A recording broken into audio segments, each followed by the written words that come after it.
Hey, Disnerds. Content warning. I'm going to talk about trans and queer oppression and some other things that are pretty sensitive topics that we don't normally cover when we're talking about Disney here on the Disney Rabbit Hole. I wanted to let you know what was going on because we're about to stop publishing podcasts on this channel, and we don't plan to publish new videos on this channel, at least for the foreseeable future. Why? Because we're relocating to Canada. We're a family of queer people. I'm a non-binary person, a little femme of center. My partner is also queer. Our kiddo is trans. We live in Missouri. And if you live in a state that is trying to protect its own citizens, that is great. If you live in a state like Missouri, and there are others, that has been really happy to take a big swing at trans people who want absolutely nothing from anyone except to just exist, then you know that seeking something as simple as routine medical care can be a really big problem. Here in Missouri, the bad guys have made it economically unfeasible to provide gender-affirming care. Missouri was the first state to enact a near total abortion ban the moment that the Supreme Court handed down the opinion on Roe versus Wade.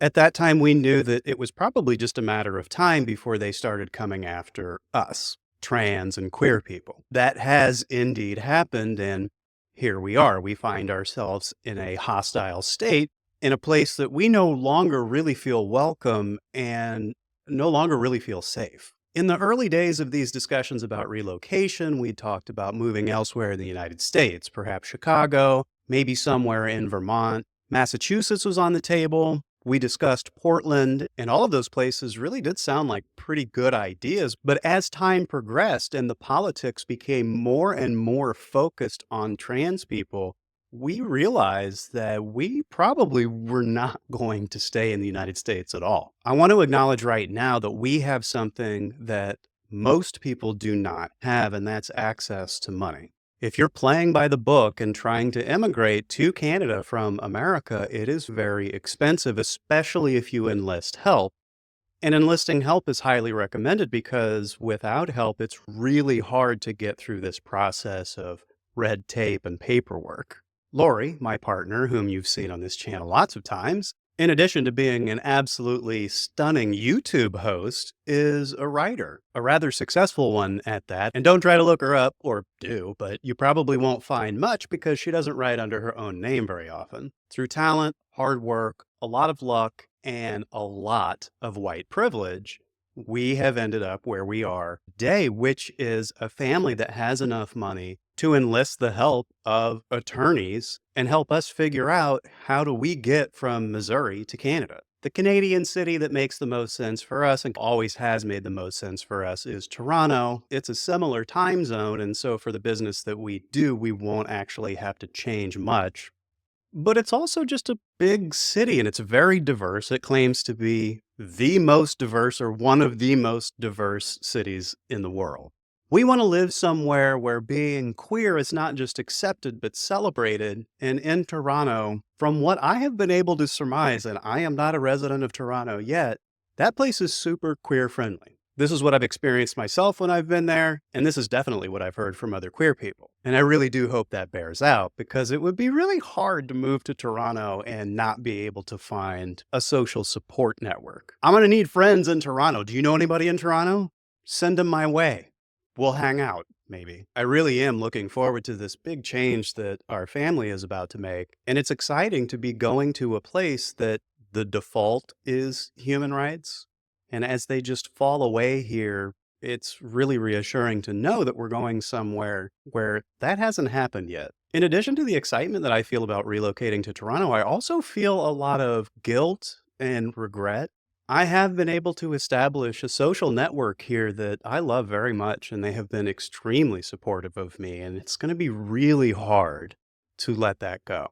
I lived as a cishet white man until I was in my 40s. I am not a cishet white man by any stretch of the imagination, and it took me half my life to figure that out. Until recently, I never even had peers that I could relate to. But I do have that now. I do wish it were possible that every trans and queer person who feels oppressed, who is experiencing active oppression. Our leadership is actively trying to eliminate trans people, and that's a hard reality to live with every day, especially as a child with your brain still developing. Through luck, hard work, white privilege, and good advice from people that we trust, we have managed to save enough money to pay the ridiculous fees associated with immigrating from here to Canada. Lori and I both have lots more to say about this topic, including the politics here in America, what made us decide that we really weren't welcome here anymore,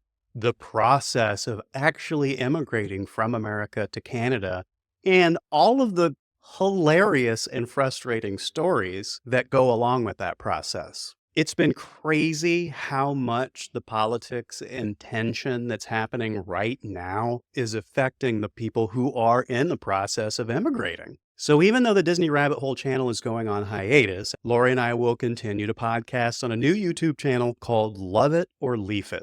We would love to see all of our Disnerd friends here at the Disney Rabbit Hole come over and join us at Love It or Leaf It, where we will continue to publish a weekly podcast, just not about Disney stuff anymore. This is now about real life shit. And hey, look, there's a bunch of theme parks in Canada, so maybe I will get the theme park bug, start doing videos, we'll go back to the Disney Rabbit Hole.